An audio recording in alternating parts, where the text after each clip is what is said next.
there, students. Alright, this is going to be a video that's introducing you to light, which is one of the coolest subjects, but also is, well, it can be really complicated, and your book, well, honestly, your book does a really good job of making it even more complicated. So what we're going to do is make it simple.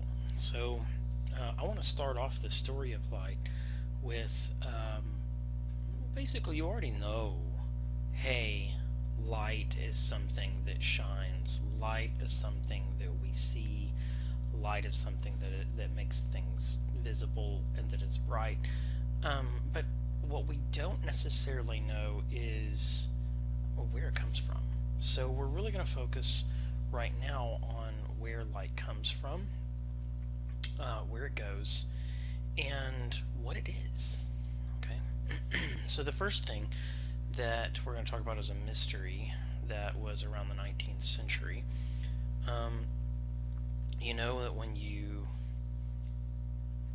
if you take a ball and you hit the water with the ball, that your water is going to create waves, right? Both directions, outward from the ball, right? So you know that your energy that you put into this is actually going to carry to the right, to the left, to the whatever direction, because the water is there to propagate or carry on that energy. It can carry it. Now, what about when you talk? When you talk, then you create sound waves, and those sound waves are able to propagate or carry through air. If there's no air, sound waves don't actually exist. There's nothing to carry them. So if you talk in space, you're not gonna get anywhere. Nobody's gonna hear you, right? And so we know that air carries sound waves, and we know that other forms of waves, like what the string wave that we saw in class, the string is what carried that wave. But what about light? Well, that's an interesting topic. So we first might ask, is light even a wave? Well, we kind of think it is, because when something shines, that's my picture of shining, when something shines light out, if you give it a small window to go through, and then you say, wait a second, let me make that not a small window to go through, let me make it two small windows to go through. It does a special thing that only waves do, which is that some of that light goes through one, some of it goes through the other, and they match up in ways where they create what is called an interference pattern. We won't go into the specifics of what an interference pattern is, but if you send light through a double slit, then you'll see something that's a little bit like this. Okay, so you can see water going through those two slits, and it's forming these patterns, and on the wall behind it, it's showing you a little bit of what those patterns look like when they reach the wall. That's called an interference pattern. This is something that only occurs with waves, and light does this. And so we have to stop and think, well, light must be a wave, right? So it has to obey some wave properties. So, okay, we've seen that light is in fact a wave, but waves have to go through things, or at least so we thought. So if we end up with a sun out here, let's give ourselves a sun. Here's our sun, and we have an earth out here, right? Then how does the light, if it's a wave, get from the sun to the earth? Well, in fact, it is electric fields and magnetic fields. Okay, so if we put these two together, it was actually quite an exciting discovery about what light actually is and how it manages to go through absolutely empty space from one place to another. Light, in fact, looks like this. this. As the electric field moves along, it creates a magnetic field that then pushes the electric field, and so it's actually just a disturbance in space that propagates itself. It moves itself. It's its own boat. So, interesting. A little weird, a little strange to look at, kind of cool, but this is what we mean when we say light, okay? It's actually what we mean when we say the wave motion of light. So if we wanted to explore this a little bit more carefully, then we should look at the electromagnetic spectrum. So in order to look at the electromagnetic spectrum, we have to investigate some of the properties that we have already looked at about waves. Now, you may remember there's such a thing as wavelength. You may remember there's such a thing as frequency. And you may remember that there's such a thing as wave speed. That these are really easy to talk about in terms of light as well. So, the velocity of light, though, there's something special about the velocity of light. The velocity of light is a constant. It is given by the letter c.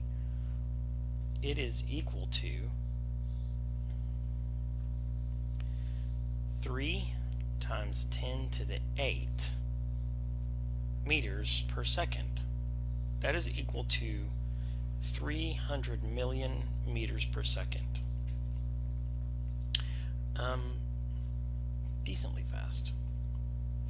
Okay, so now that we know that it obeys this, we can say, well, if this is always the same speed, then if we have light with a certain frequency, that frequency times its wavelength must always be the same number. Well, that means that we can, if I give you the wavelength of light, you can tell me the frequency, and if I give you the frequency of light, you can give me the wavelength of light, because you always know that their product will be the speed of light. That's interesting. Let's look at an example of the color orange. Orange has the wavelength.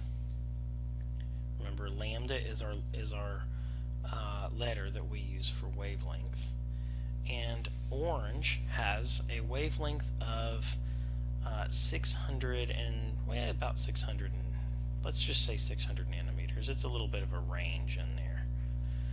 So nanometers, what does that mean? That means that it is equal to 600 billionths of a meter. Now, if we wanted to turn that into a scientific notation, we would say that that is, since there is 1 billion nanometers in 1 meter, then we would say that is 600 nanometers times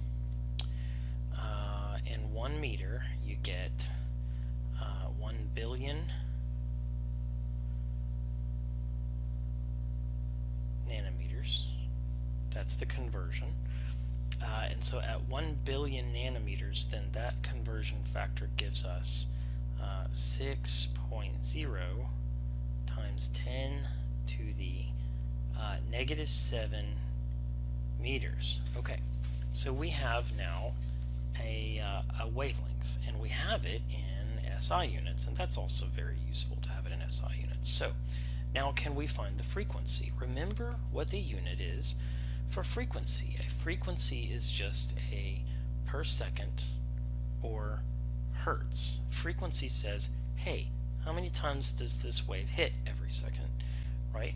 Okay, what we're going to need to do in order to solve for the frequency of this particular orange light is convert our equation here to solve for frequency.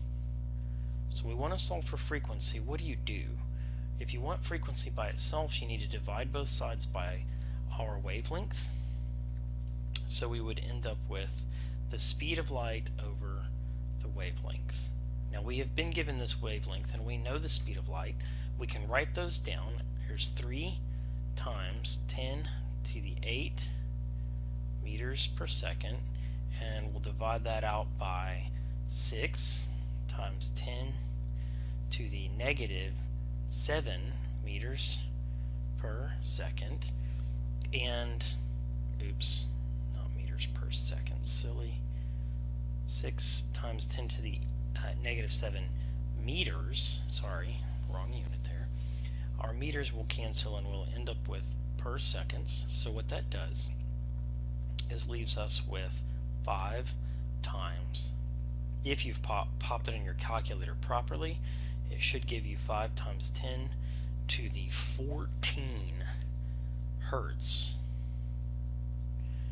So that is the rate at which orange light, when it's traveling, that's how many wavelengths travel by you in a second.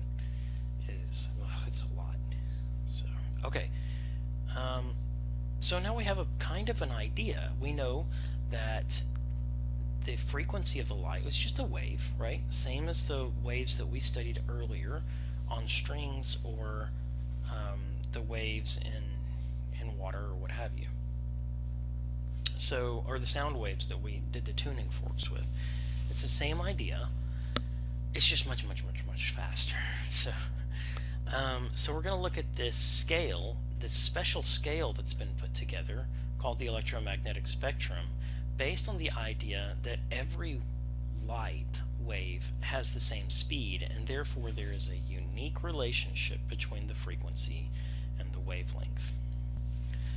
Okay, here is the electromagnetic spectrum, and it's a much better diagram than the one in your book, which is dumb actually. So we're going to look at the top side of our diagram here, which is frequency, and the bottom side of our diagram here, which is wavelength.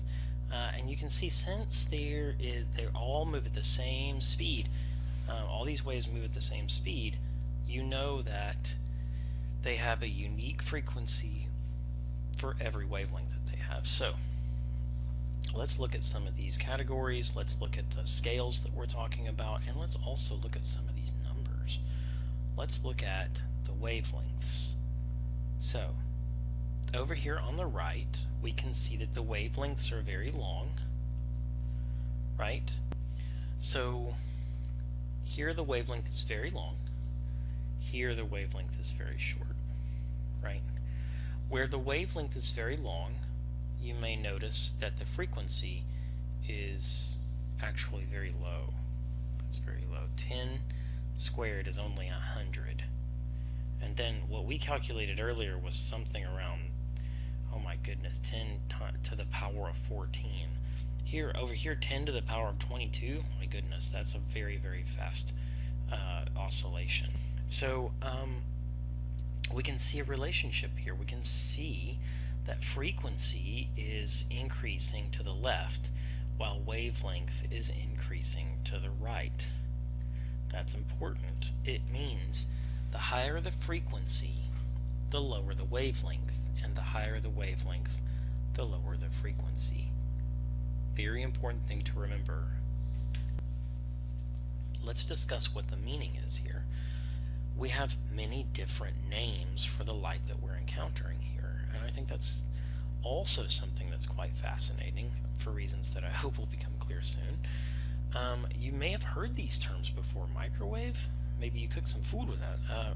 Radio, yeah, we've seen radio waves. You use them on your cell phone right now, as a matter of fact. Infrared rays, we've heard of that. We may not have a very good sense of that. UV rays, that's what you have to block when you go to the beach. X-rays, yeah, we've always been told those are dangerous. Gamma rays, man, do we even know what that is? So let's take a look at all of these and see how they're different from one another. Really, the biggest difference between each of these names is just where they are on this gradual scale, and that's it.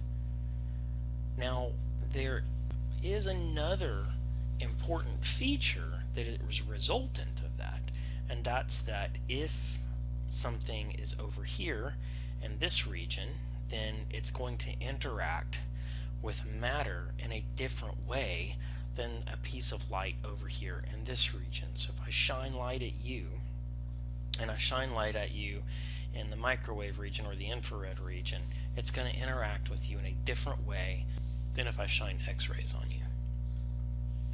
Okay, so all this time we thought of light as something that shines, something we see. In fact, and this is also really cool and kind of sad to me, because I wish it weren't so, but it's still cool. Look at all of this and all of this, and the difference between these numbers are massive, right? So this scale is compressed, right? And this very tiny region in here is all you can see with your eyes. That's it. Everything else is still light wandering around out there, shining left and right, up and down, bouncing off of things, absorbing into things everywhere, and we can't see it. We can't see any of it. We can only see the range within the color spectrum that we see right here. Notice here that purple is over here in the higher frequency, smaller wavelength region, and red is over here in the long wavelength and then smaller frequency. Now, another really important thing about light, and that is energy. Energy increases as frequency increases. I'm going to use my proportionality symbol that I have mentioned before. There is a proportionality symbol here, and then there is frequency. And what that means is if energy doubles, frequency doubles, or if frequency doubles, energy doubles. If we cut the frequency in half, we have also cut the energy in half. Now this is interesting. This means that you can kind of feel it actually when you look at this graph. This means that as we increase the rate of oscillation, we increase the energy. You can kind of feel it, can't you? It's like as we go from right to left, here it goes. This is high energy over here, and this is low energy over here. So low frequency and long wavelength are low energy. That's important to remember. It's one of those things to pass on to the kiddos. So, okay, one more thing before I end this video. Light interacts with matter, and here in the long wavelength it interacts with things like metal railings or antennas, right? And then as we get smaller and smaller wavelengths, it interacts with smaller and smaller sized things. So once you get down to the microwave region, it actually interacts with things that are much smaller. Infrared interacts with molecules. Light interacts with molecules and a little bit atoms. UV rays and X-rays interact more severely with atoms, and gamma rays actually interact with the nucleus of an atom, which is way down deep in the atom. So very, very, very tiny. Some of the tiniest stuff in the universe, right? Very, very energetic. Okay, so let's summarize what we saw in this video. That way you're really clear about what it is that is expected of you and what the main message is. The first item that we talked about was how light is not only a wave, but is an electromagnetic wave, meaning that it's comprised of electric fields and magnetic fields. So light is an electromagnetic wave. The second thing is that it moves at a constant speed. So the speed of light is equal to the letter C we use C to address it, and it is equal to 3 times 10 to the 8, or 300 million meters per second. The third item was that light can be described using frequency and wavelength. The fourth thing is that for light, we noticed a relationship between the frequency and the wavelength, and the relationship was that at long wavelengths, light has low energy and it has low frequency. But for short wavelengths, light has high energy and high frequency. Another item that we were interested in is that light interacts with matter. And not only does it interact with matter, but it interacts with matter according to wavelength. And the matter that it interacts with, the size of the objects that it interacts with, are generally around the same size as the wavelength of light.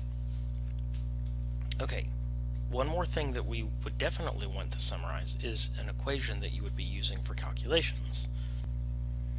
In this video, we only really mess with one equation, and that was that the speed of light is always going to be equal to the wavelength times the frequency. Okay, if you've got any questions, please let me know. On to the next video.